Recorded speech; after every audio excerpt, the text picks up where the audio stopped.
This video will show you how to choose the proper gas for the vehicle that you drive.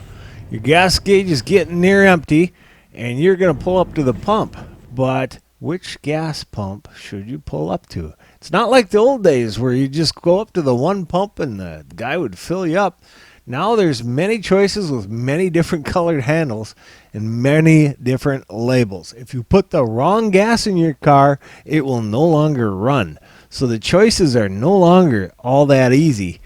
And so you're going to have to choose and teach the family members who drive your car to choose the right kind of gas. This video will show you how to choose the right pump. You pull up to the station and you see that there's one handle and there's several choices. Most vehicles use 87 octane, but check your owner's manual. 91 octane is for small engines, snowmobiles, boats, collectible cars, old vintage vehicles, pretty much anything but your car. So when you're going to go to fuel up your tank, you want to make sure you put the right gas in your vehicle. Otherwise, you may have caused it to not start, and it would be a very expensive maintenance bill to fix it. If the pump handle fits in your tank, that's probably a good sign, but it doesn't always mean you've chosen the right fuel. Most owner's manuals will tell you to use 87 when you fill up your car.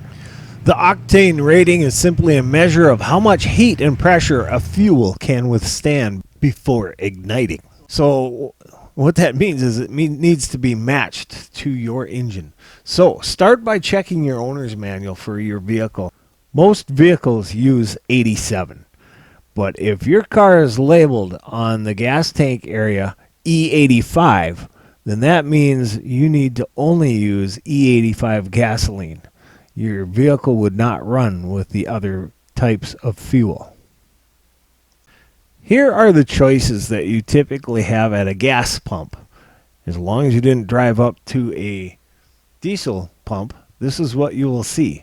Diesel would be specifically labeled and distinctly different in most cases. If your owner's manual says you can use 87, then you could probably also use 89 or 91. 91 is even a higher grade, and as you can see at the pump, 91 is going to be the most expensive. In the winter, if you want to run, if your vehicle has a hard time running, you might want to talk to your mechanic or your car sales dealership and ask them about running on 89. I run on 89 when it's really cold outside because 89 is a higher octane and your engine runs smoother, even though it's a little more expensive. And I do watch the pumps. 89 sometimes is the same price as 87, and so that's a better fuel. And you get a little bit better miles per gallon, but not by much. It's not even measurable, really. In theory, they say it's higher. 91 is for your classic cars and your old vintage vehicles. It's for your lawnmower, for your boat, for your snowmobile. Again, check your owner's manual, but with all of the small motors and small engines that I have on all of my various equipment like chainsaws, lawnmowers, boats, it all tells me to run on the highest octane possible. Some pumps have 93, but I have not seen that in Minnesota. So there you go. You can choose between 87 and 91. If your vehicle or your motor or your engine or your lawnmower says you need to run on 91, then do not go lower. Some sports cars also require that you run on 91 or 93. And so you'll need to accomplish fueling that vehicle or that motor in accordance with the owner's manual. If your car is okay to run on 87, then you could run with a little higher octane to get a little better performance on very cold days, maybe high altitude. I use 91 in my Suburban to tow trailers or campers, things that are really heavy for long distances, or if I'm going into higher elevations. So I could talk forever about the differences between these fuels, but 87 is your number unless you have E85 placarded on your car, or unless you have a diesel engine. And diesels run like they sound like a school bus or a truck. You'll know if you have one of those, or you should. It is important when you are teaching your son or daughter to drive a vehicle, it is very important to have them practice fueling the vehicle during their driver's training. However, some states like Minnesota have a law where a child cannot fuel a vehicle at all. So you would have them get out with you and have them go through the motions with you. You're the one doing it. But they need to see the different gas pumps and the different options.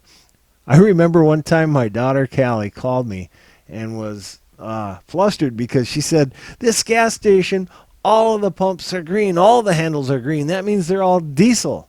And I said, "Well, what's the number on the pump?" And she said, 87, 89, or 91. And I said, "Oh, you're okay. It's just the pump handle is the brand of the gas station you're at." But it was very good that she called to ask before putting that fuel in the vehicle. Because once it's in, first of all, you've ruined your engine probably if you start your engine. And that could be very expensive to fix. Then you're going to have that gas tank totally emptied out, and you lose the value of what's in it, plus the maintenance and downtime of your vehicle. So it's good to ask ahead of time. It's good to expose your kids to the different fuel options and have them actually do it hands-on.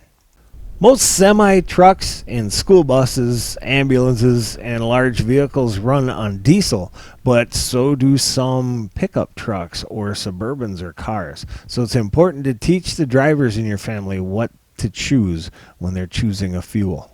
It is extremely important to note that if you have a portable gas tank, like for your lawnmower or chainsaw, to set that tank on the ground before starting to fill it. Otherwise, static builds up and you will get a spark and you will get a fire. And this happens very often.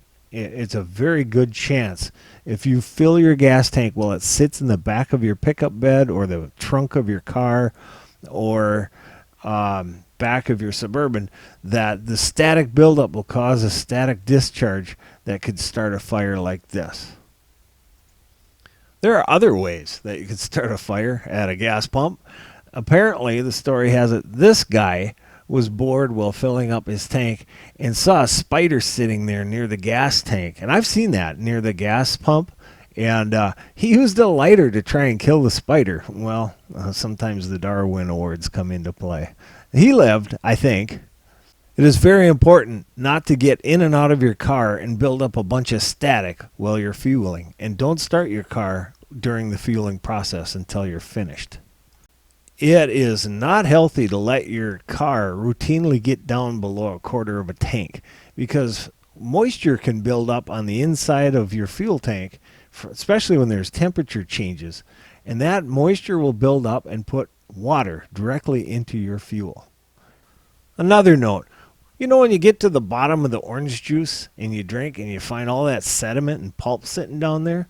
Well, your gas tank's the same way. Any sediment is going to go into your fuel pump if you let it get this low. Here's a couple of facts about gas stations that you may not have known. In the 1940s and 50s, Kentucky Fried Chicken was originally a gas station, and they also sold chicken. And so they got rid of the gas business and stayed with the chicken business. That's what the internet tells me anyway. Also, did you know it's illegal to pump your own gas in the states of Oregon and New Jersey? Hopefully this video provided you the information you need to put the proper fuel into the car that you drive. If in doubt, check your owner's manual. Most cars take 87 unless you're driving a diesel engine or an E85 car. It's pretty simple once you've figured out the basics. And then a couple of safety tips for you too, and little facts that you might need to know. Hello YouTube Melonians, welcome to Frosty Life. I even have the Frosty windshield. Turn right, then turn left. Thanks for interrupting me. Turn right, then turn left. Hello YouTube Melonians, welcome to the Frosty Life channel. We're down in Nashville, Tennessee. We're gonna go see Music Row.